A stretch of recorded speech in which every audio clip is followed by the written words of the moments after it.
Hello students, कैसे हो। मैं संदीप शर्मा और आप देख रहे हो मेरा यूट्यूब चैनल बिग्स इंस्टीट्यूट, जिस पे आपका स्वागत है।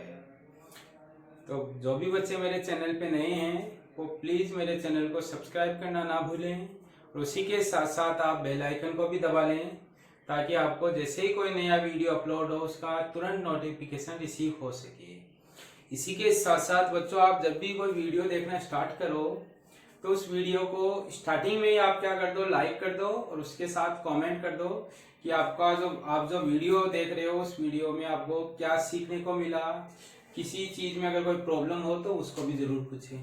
तो जो आज की अपनी क्लास है वो बेस्ड है कि अगर अपन किसी विद्युत द्विध्रुव को विद्युत क्षेत्र में रख दें और विद्युत क्षेत्र में रखने के बाद में अगर उसको घुमाएं तो घुमाने के लिए कितना कार्य करना पड़ेगा, वही कार्य अपन क्या कर रहे हैं, आज कैलकुलेट कर रहे हैं।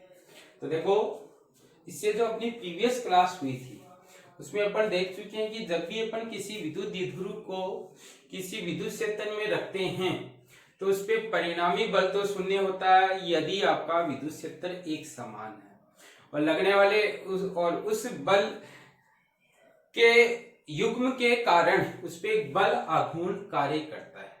अब अपन क्या करेंगे कि घुमाएंगे तो घुमाने के लिए अपन को घूर्णन गति करानी पड़ेगी। उसी घूर्णन गति कराने के लिए अपन को बाह्य बल आघूर्ण उत्पन्न करना पड़ेगा और वो बाह्य बल आघूर्ण कितना कार्य करता वही देख रहे हैं। तो ये आपका कोई एक विद्युत क्षेत्र ई है और इसमें अभी ये आपका कोई बल विद्युत द्विध्रुव है, इसमें ये माइनस क्यू है, यह आपका प्लस क्यू है, जो अभी इसके साथ कितना कोण बना रहा है, थीटा कोण बना रहा है। माइनस क्यू आवे जिस बिंदु पर है वो ए है और प्लस क्यू आवे जिस बिंदु पर है वो आपके पास कितना है, बी था आपके पास। यहाँ तक किसी को दिक्कत नहीं है। तो अब आपको ये पढ़ाया जा चुका है कि अगर कोई विद्युत द्विध्रुव थीटा कोण पर अगर रखा हो तो उस पर बल आघूर्ण लगता है टो बराबर पी ई साइन थीटा आपके पास। ये मैंने आपको पढ़ाया, आपको प्रीवियस जो क्लास हुई थी उसमें। कोई दिक्कत नहीं होनी चाहिए बच्चे को यहाँ तक तो किसी में, कि जब भी आप किसी विद्युत द्विध्रुव को थीटा कोण पे रखोगे तो उस पर इतना बल आघूर्ण लगेगा।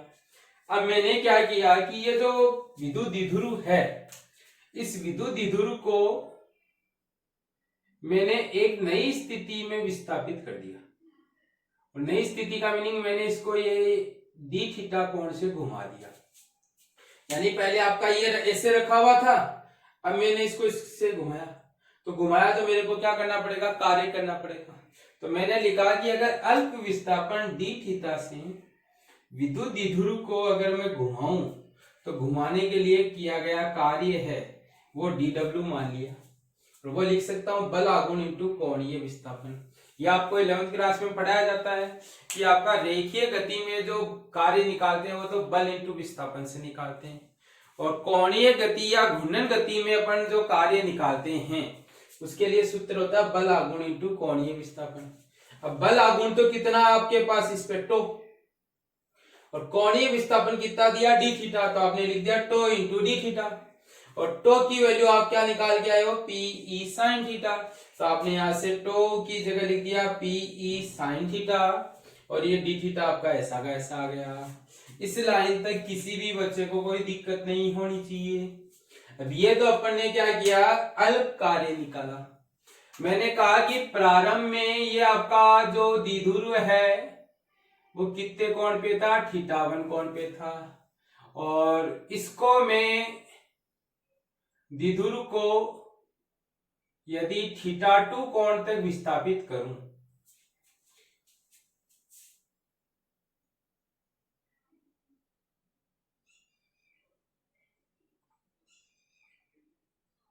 यानी ये कोण थीटा2 तक मैंने इसको विस्थापित कर दिया, तो अब कुल कार्य निकालेंगे। तो आपको पढ़ाया गया है कि कुल कार्य निकाला जाता है समाकलन की सहायता से।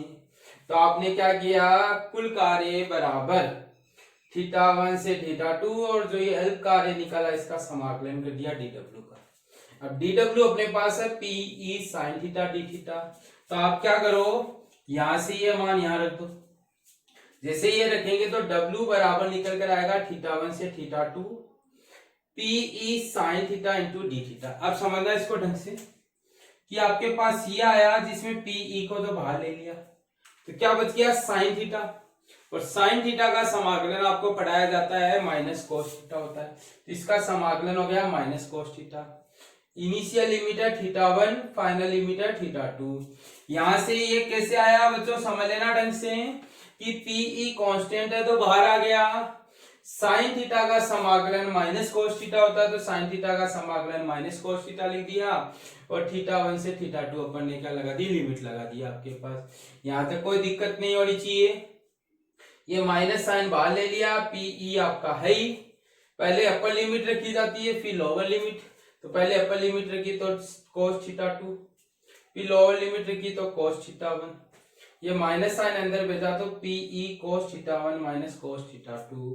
तो ये आपका सूत्र आ गया है कि यदि किसी विद्युत क्षेत्र में किसी विद्युत द्विध्रुव को थीटा 1 कोण से थीटा 2 कोण तक विस्थापित करें तो अपना कार्य होगा PE cos theta 1 minus cos theta 2। ये मेन फॉर्मूला आपका। अब आपको P का मान दे, E का मान दे, थीटा 1 का मान दे, थीटा 2 का मान दे, तो अपन रख के सोल्व करके कार्य निकाल सकते हैं। कई बार आपको इनडायरेक्ट तरीके से पूछते हैं कि कार्य निकालो यदि हम द्विध्रुव को स्थायी संतुलन से अस्थायी संतुलन में लेकर जाए। तो आपको प्रीवियस जो क्लास हुई थी उसमें पढ़ाया था मैंने कि स्थायी संतुलन का मीनिंग थीटा 1 0, अस्थायी संतुलन का मीनिंग थीटा 2 180। आपको पढ़ा है स्थायी संतुलन में कोण 0 बनेगा, अस्थायी संतुलन में कोण 180 बनेगा। तो यहां से आपके थीटा 1 की जगह तो रख दो कोस 0 और थीटा 2 की जगह रख दिया कोस 180। सोल्व किया तो आपके पास जो कार्य निकल कर आया 2PE। याद रखना है कि यदि किसी द्विध्रुव को स्थायी संतुलन से अस्थायी संतुलन तक विस्थापित करते हैं तो कार्य आता 2PE के इक्वल। ऐसे अगर अस्थायी संतुलन से स्थायी संतुलन में लेकर जाओगे तो कितना कार्य आ जाएगा -2PE। बस आपको थीटा 1 और थीटा 2 का मान रखना आना चाहिए। स्थायी और अस्थायी में आपको याद होना चाहिए कि स्थायी के केस में कोण है वो 0 डिग्री बनता है, अस्थायी के केस में कोण है वो 180 डिग्री बनता है। इसमें कोई दिक्कत नहीं होनी चाहिए किसी भी बच्चे को। सिंपल है, पहले अल्प विस्थापन का कार्य निकाला, फिर उसको थीटा 1 से थीटा 2 क्या कर दिया, समाकलन कर दिया, तो कुल कार्य आ गया। अब यही आपका एक टॉपिक आता है कि अगर विद्युत क्षेत्र में विद्युत द्विध्रुव को रखते हैं तो उसमें कितनी स्थितिज ऊर्जा संचित होगी वो निकाल रहे हैं। तो आपको ध्यान रखना कि अगर विद्युत स्थितिज ऊर्जा की बात करोगे किसकी, विद्युत द्विध्रुव की, तो उसके लिए आपका होता तो कार्य ही है, पर वो कार्य किस स्थिति से होता है, निर्देश स्थिति से। और निर्देश स्थिति किसको मानी जाती है, थीटा बराबर 90 डिग्री को। यानी कि आपका ये कह रहा है कि अगर थीटा 1 बराबर 90 डिग्री से किसी भी कोण तक अगर मैं विद्युत द्विध्रुव को विस्थापित करूंगा तो जो भी कार्य होगा वही कार्य विद्युत स्थितिज ऊर्जा होगी किसकी, विद्युत द्विध्रुव की। तो याद रखना विद्युत द्विध्रुव की स्थितिज ऊर्जा निकालने का मीनिंग है आपको कार्य निकालना 90 डिग्री से किसी भी गिवन स्थिति तक। आपको ये पूछ लिया जाए 30 डिग्री के कोण तक कितनी स्थितिज ऊर्जा होगी, तो 90 से 30 डिग्री रख दो। मैं कहूं कि किसी विद्युत द्विध्रुव को 50 डिग्री या 60 डिग्री पे रखें तो इसमें कितनी विद्युत स्थितिज ऊर्जा होगी, तो आप इसमें क्या करो 90 से क्या करते हो 60 डिग्री तक का कार्य निकाल दो। तब आपका इसी को सोल्व कर रहे हैं कि U अगर आपको निकालनी है तो कार्य निकालो थीटा 1 बराबर 90 से थीटा 2 बराबर थीटा तक। यानी कि यहाँ थीटा 1 की जगह तो 90 रख दो, थीटा 2 की जगह थीटा, तो अपन ने कोस 90 माइनस कोस थीटा, PE बाहर था वो बाहर है। कोस 90 की वैल्यू 0 होती है तो कोस 90 की वैल्यू 0 रख दी, ये माइनस कोस थीटा ऐसा कैसा आ गया।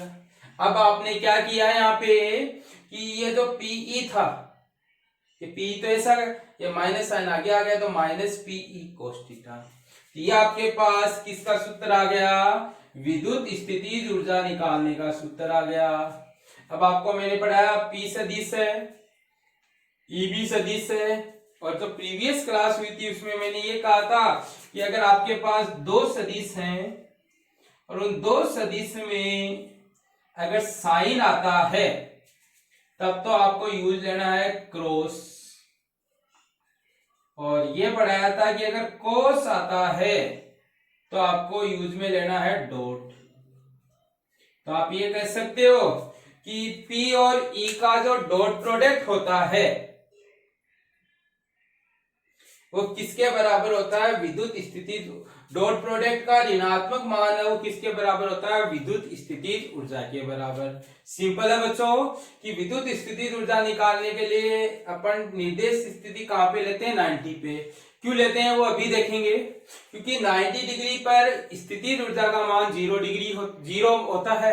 तो आप यहां से ये कह सकते हो कि निर्देश स्थिति उसको लेते हैं जिसपे मान अपन को कितना मिलता है? 0 मिलता है। तो कार्य निकालो 90 से किसी भी दी गई स्थिति तक, वही कार्य किसके बराबर होता है? U के, जो निकल कर आया माइनस PE cos थीटा या माइनस P डॉट E के। अब इस सूत्र से अपन कुछ स्थितियों में मान निकाल सकते हैं विद्युत स्थितिज ऊर्जा के। तो ध्यान रखना U बराबर माइनस PE cos थीटा में थीटा 0 रखूं तो आपको पता है थीटा 0 का मीनिंग विद्युत द्विध्रुव कौन सी स्थिति में होता है? स्थायी संतुलन में। और स्थायी संतुलन में cos थीटा की वैल्यू 1 होने के कारण U स्थायी निकल कर आता है माइनस PE के इक्वल। तो आपको याद रखना है कि स्थायी संतुलन में विद्युत स्थितिज ऊर्जा का मान माइनस PE होता है, जो कैसा होता है? न्यूनतम, क्योंकि ऋणात्मक मान है इसलिए न्यूनतम नाम दे रहे। ऐसे ही कह रहे हैं कि अगर थीटा 90 हो तो आपको पता है 90 डिग्री के केस में जो बल आघूर्ण लगता है वो कितना लगता है? अधिकतम लगता है। और अधिकतम लगता है तो आप कह सकते हो कि थीटा 90 पे cos थीटा 0 हो गया, और cos थीटा 0 होने पे ये U भी 0 हो गया। तो आप कह सकते हो अधिकतम बल आघूर्ण की स्थिति में U का मान कितना होता है? 0 होता है। तीसरा आप ये कह सकते हो कि अगर थीटा बराबर 180 डिग्री हो तो 180 डिग्री का मीनिंग विद्युत द्विध्रुव कौन सी स्थिति में है? अस्थायी संतुलन में है। और अस्थायी संतुलन में है तो cos थीटा की वैल्यू -1 होने के कारण ये आपका PE माइनस का और ये माइनस का मिलके प्लस PE हो जाता है, और ये धनात्मक होने के कारण आपकी अधिकतम होती है। तो आपको याद रखना है कि विद्युत द्विध्रुव की स्थायी संतुलन में स्थितिज ऊर्जा न्यूनतम होती है और अस्थायी संतुलन में विद्युत स्थितिज ऊर्जा का मान अधिकतम होता है। न्यूनतम माइनस PE होता है और अधिकतम कितना होता है? Plus PE। तो आपको कई बार ऐसे पूछ लेते हैं कि विद्युत स्थितिज ऊर्जा की विद्युत द्विध्रुव की किसी विद्युत क्षेत्र में अधिकतम स्थितिज ऊर्जा और न्यूनतम स्थितिज ऊर्जा का अंतर कितना होता है? दोबारा सुनना कि अधिकतम स्थितिज ऊर्जा और न्यूनतम स्थितिज ऊर्जा का अंतर कितना होता है। तो PE माइनस PE करेंगे तो कितना आ जाएगा आपके पास? 2PE आ जाएगा आपके पास। तो बच्चों ये थी आपका कार्य और विद्युत स्थितिज ऊर्जा का मीनिंग, कोई दिक्कत नहीं होनी चाहिए। लास्ट आपका इसमें एक नोट याद रखना है कि अपन ने जो बल निकाला था B वो किस में निकाला था? एक समान विद्युत क्षेत्र में। कई बार आपको न्यूमेरिकल पूछ लेते हैं और पूछते हैं कि अगर विद्युत द्विध्रुव को असमान विद्युत क्षेत्र में रख दिया जाए तो बल कितना लगेगा? तो सूत्र तो यही है F नेट निकालने का, F plus plus F minus, यानी प्लस पे बल और माइनस पे बल। अब मैंने कह दिया कि प्लस आवेश जहां रखा है वहां विद्युत क्षेत्र E1 है और माइनस आवेश जहां रखा हुआ है वहां विद्युत क्षेत्र E2 है। तो प्लस आवेश पे बल लगेगा QE1 और माइनस आवेश पे बल लगेगा माइनस QE2। सोल्व करेंगे तो ये सूत्र निकल कर आएगा। तो ये सूत्र आपका कब यूज में आएगा? जब आपको असमान विद्युत क्षेत्र दिया जाए तब आप क्या कर सकते हो? इस सूत्र को यूज में ले सकते हो। तो बच्चों ये आपका जो विद्युत द्विध्रुव का जो टॉपिक है उनसे रिलेटेड आपका सबसे पहले पढ़ा विद्युत द्विध्रुव क्या होता है, फिर देखा विद्युत द्विध्रुव आघूर्ण क्या होता है, फिर देखा अपन ने कि विद्युत द्विध्रुव का विद्युत क्षेत्र कितना होता है अक्षीय रेखा पर, निरक्षीय रेखा पर। फिर अपन ने देखा विद्युत द्विध्रुव है उसका विद्युत विभव कितना होगा अक्षीय, निरक्षीय और किसी बिंदु पर। फिर अपन ने देखा विद्युत द्विध्रुव पे बल कितना लगेगा, बल आघूर्ण कितना लगेगा, कार्य कितना करना पड़ेगा, स्थितिज ऊर्जा कितनी करनी पड़ेगी। तो ये जो सारे पॉइंट हैं वो आप एक साथ देख सकते हो। मेरा जो YouTube चैनल बिक्स इंस्टीट्यूट है उस पे आप क्या करो कि आपकी जो प्लेलिस्ट है उस प्लेलिस्ट में आपका एक विद्युत द्विध्रुव का पॉइंट बना हुआ है। उस विद्युत द्विध्रुव के पॉइंट में आपको ये जो विद्युत द्विध्रुव से लेकर लास्ट तक विद्युत द्विध्रुव में क्या क्या पॉइंट आते हैं उन सभी को एक साथ पॉइंट वाइज क्या किया गया है, एक्सप्लेन किया गया है। तो किसी बच्चे का विद्युत द्विध्रुव से संबंधित अगर कोई पॉइंट छूट गया कि क्षेत्र क्या होता, विद्युत क्षेत्र, विद्युत विभव, बल आघूर्ण, कार्य, तो वो क्या कर सकता है, उनको एक वहां जाके एक साथ देख सकता है आराम से, कोई प्रॉब्लम नहीं है आपके पास। और अपने फ्रेंड्स में भी क्या कर सकता है, शेयर कर सकता है ताकि उसके फ्रेंड्स है वो भी उसको देख सके आपके पास। तो बच्चों ये था आपका विद्युत द्विध्रुव का टॉपिक जो अपना कंप्लीट हो गया आपके पास। इनके क्वेश्चंस हैं या न्यूमेरिकल्स हैं वो मैंने आपकी क्या कर रखी है, एक अलग से सीरीज बना रखी है। उन सीरीज में आपको क्या मिलेंगे कि इनके जो न्यूमेरिकल्स हैं या इनके कंसेप्चुअल प्रॉब्लम्स है वो सब आपको वहां पे क्या होगी, देखने को मिलेगी आपके पास। तो बच्चों आप इसका स्क्रीनशॉट ले लीजिए। Thank you.